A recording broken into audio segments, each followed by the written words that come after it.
maisons de la culture sont là pour tout le monde. Prétendons formellement donner sa chance à chacun. Que le grand domaine mystérieux de la métamorphose soit donné à tous. Et si les murs de la Maison de la Culture pouvaient parler ? Ça a été une rencontre amoureuse, on va dire. Et si les murs de la Maison de la Culture pouvaient parler ? Qui de mieux pour parler d'un monument que ceux qui l'ont fait vivre ? À l'occasion des 60 ans de la Maison de la Culture de Firminy et des 10 ans de son inscription sur la liste du patrimoine mondial de l'UNESCO, les jeunes Apelous sont allés à la rencontre des témoins de son histoire. Usagers et personnels, d'hier et d'aujourd'hui, artistes, habitants. Ces femmes et ces hommes, qui l'ont parfois connue depuis son inauguration et qui souvent la fréquentent encore, vous dévoilent tous ses secrets de 1965 à aujourd'hui. À Pelou, vous connaissez sûrement Malika Zouaoui, 63 ans, qui travaille à la médiathèque Louis Aragon de Firminy, un lieu de culture très fréquenté. Doit-on y voir un lien avec le fait qu'elle ait vécu une dizaine d'années dans le logement du gardien de la Maison de la Culture, Le Corbusier ? Bonjour, pouvez-vous nous décrire avec vos mots la Maison de la Culture ? Alors, la Maison de la Culture, c'est un endroit où, déjà, au niveau architecture, moi, j'adore. Je suis fan du Corbusier parce que j'ai vécu à l'unité d'habitation toute mon enfance. Donc du coup, cette Maison de la Culture, j'avais vraiment envie de la connaître. Mais bon, c'était un endroit qui était pour moi le temple du savoir. Donc dans ma tête, impossible d'y pénétrer parce que j'avais pas fait beaucoup d'études et de ce fait cet endroit me repoussait dans la mesure où je me disais ça sera jamais pour moi, j'y rentrerai jamais. Quelle est votre première expérience à la Maison de la Culture ? Alors c'était une très belle expérience. La première fois où j'ai mis les pieds à la Maison de la Culture, c'est à cet endroit que j'ai rencontré mon mari. Il donnait un concert et on se connaissait pas du tout et son répertoire m'a plu et voilà, ça a été une rencontre amoureuse, on va dire. Pouvez-vous nous décrire l'appartement dans lequel vous avez vécu toutes ces années ? Alors, pour moi, ça a été vraiment un endroit où j'ai eu de l'espace. C'était un endroit qui était très fonctionnel. C'était un appartement très fonctionnel. Et comme j'avais 2 filles, elles avaient de grandes pièces comme ça avec la lumière du Corbusier, et puis une vue sur le stade. C'était magnifique. Cet appartement, j'ai beaucoup apprécié. Il se situe en dessous de l'escalier qui est vers le gymnase municipal. Il y a un gymnase municipal et quand vous rentrez dans la Maison de la Culture, il y a un escalier tout de suite là et il se situait au rez-de-chaussée en fait. Pour vous, à qui se destinait la Maison de la Culture ? Était-elle ouverte à tous ? Quand j'étais beaucoup plus jeune, j'appellerais ça moi, avec mon mot à moi, une culture bourgeoise. Voilà. C'était vraiment un endroit où les gamins du quartier n'y avaient pas accès du tout. On la regardait de loin, tout le temps, on s'y approchait, mais de là à y pénétrer, c'était dans le domaine de l'impossible, quoi.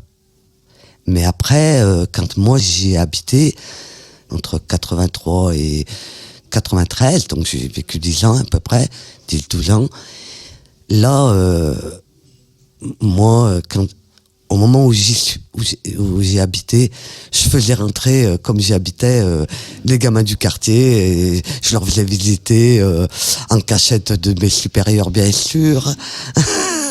Mais j'avais envie qu'ils connaissent, au moins par curiosité, cette maison qui longtemps leur avait été plus ou moins fermée. La Maison de la Culture était aussi un lieu de vie, avec le foyer bar notamment. Qu'est-ce qu'on y faisait ? Alors il y avait des soirées cabaret, ce qu'on appelait les soirées cabaret, où il y avait souvent un chanteur qui qui avait, on va dire, un répertoire de chansons françaises. Et d'ailleurs, c'est là que j'ai appris certaines chansons et connu un certain répertoire. Donc c'est un garçon qui est toujours, c'est un collègue aujourd'hui qui travaille à la Maison de la Culture. Et il avait un don de la musique, d'ailleurs pas que de la musique, peinture, poésie, voilà. C'est un garçon qui est plein de culture. Alors l'ambiance, elle était excellente parce que à l'époque, on avait le droit de faire des feux dans cette cheminée, cette grande cheminée. Et l'hiver, on faisait des barbecues. C'était vraiment une ambiance très chaleureuse, en petit comité. J'ai pas rencontré de problème particulier. Quelles sont les rencontres que vous avez pu y faire, qu'elles soient amicales ou artistiques? Alors j'ai fait une rencontre qui m'a marqué, parce qu'après, c'est un peintre qui s'appelait Carmelo Zagari, qui a fait une sculpture qui est en bas du Corbusier, de l'unité d'habitation 1, qui a fait aussi une immense fresque dans la grande salle de spectacle à la Maison de la Culture. Et là, tous les jours, j'étais curieuse de voir comment il avançait sur cette toile immense. Je me disais, mais c'est pas un tableau qu'il fait, lui, c'était gigantesque. C'était vraiment...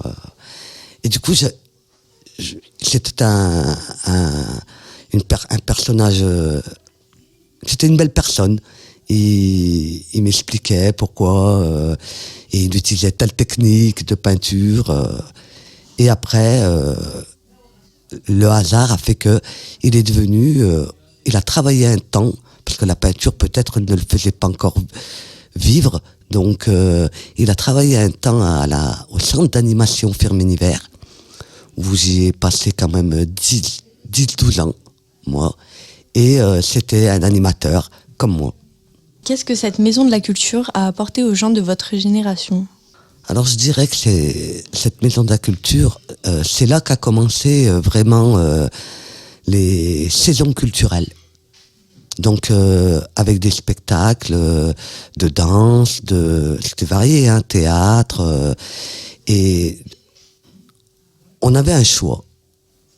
Et c'est là que j'ai découvert tous ces artistes que financièrement moi je pouvais pas à l'époque je pouvais pas me les financer. Donc le fait que j'y habite, j'aidais souvent à faire les entrées, à servir s'il fallait servir, un peu à l'accueil de ces spectacles. Et c'est comme ça que j'ai eu, moi, vraiment, une grande ouverture culturelle. Si vous deviez choisir un lieu, un objet ou un espace de la Maison de la Culture, Le Corbusier, ce serait lequel ? Le modular. C'est le monsieur qui lève sa main à hauteur d'homme, là, l'humain, quoi. Modular, je crois que c'était une mesure, d'après mes souvenirs, à hauteur d'homme. C'était, il avait dessiné cet homme, cet humain, où il y a un lien avec son architecture. Après, les détails exacts, je les connais pas forcément, mais voilà, ça m'avait impressionné. Pouvez-vous nous donner une anecdote précise sur la Maison de la Culture que personne ne sait ? Oui. Vous allez être très étonné, mais un soir, il y avait donc un spectacle où mon mari jouait. Et à l'époque, mon père voulait absolument voir ce spectacle, mais c'est un homme qui n'avait jamais mis les pieds dans la Maison de la Culture et qui aimait bien se montrer. C'était quelqu'un qui était toujours très... avec des costumes, et comme il n'avait pas d'argent, et moi j'ai été très surprise, il s'était fait passer pour le consul de Saint-Étienne. Et il n'était pas passé par l'entrée. Et tout le monde attendait le consul. Et il a dit, c'est moi le consul. Et il s'est assis, il a regardé le spectacle. Et il est parti par les issues de secours. Et tout le monde cherchait le consul. Et moi, j'ai rien dit. Je l'ai dit bien après. Parce que, bon, c'était pas une chose à faire. Mais ça m'avait bien fait rire. Aujourd'hui, j'en ris. Nous sommes les premières reines du lycée Jacob Holzer et moi je suis Louane.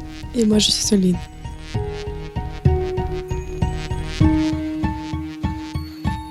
Et si les murs de la Maison de la Culture pouvaient parler? Une série de podcasts produits par le site Le Corbusier de Firminy-Vert. Accompagnement, réalisation et montage par Radio Ondaine. Création sonore par Junior. Interview préparée et animée par les élèves de première une de l'année 2024-2025 du lycée Jacob Holzer de Firminy. Merci Monsieur Contini, proviseur, Monsieur Marant, proviseur adjoint, Madame Pujolas, secrétaire générale, les professeurs Louis Brun, Sandrine Charavi du lycée Jacob Holzer de Firminy, au service culture et animation de la ville de Firminy, aux médiatrices culturelles du site Le Corbusier et à tous les témoins.